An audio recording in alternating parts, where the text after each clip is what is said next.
হ্যাঁ, হ্যালো। তুমি কই? ফোন ধরতেছো না কেন? আরে আমি একটু ব্যস্ত ছিলাম। ব্যস্ত ছিল না?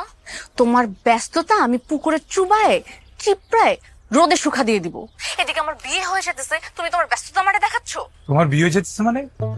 আরে তোমার ছেলে পক্ষ দেখতে আসলে কি বিয়ে হয়ে যাবে না? আর যদি হয়ে যায়, দেখা গেল ছেলে পক্ষের কোনো মাথা মোটা মুরব্বি বলে বসলো, এই মাই আমাদের পছন্দ হয়ে গেছে, আজকেই আমরা আক্ত করে বাড়িতে ফিরবো।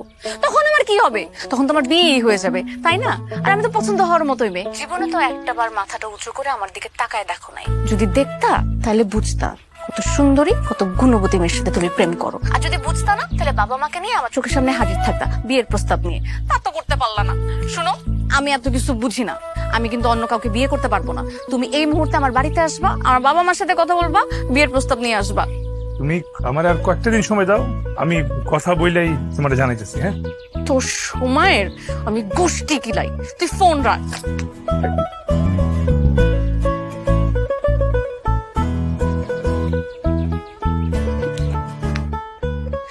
আমি এখন কি করব?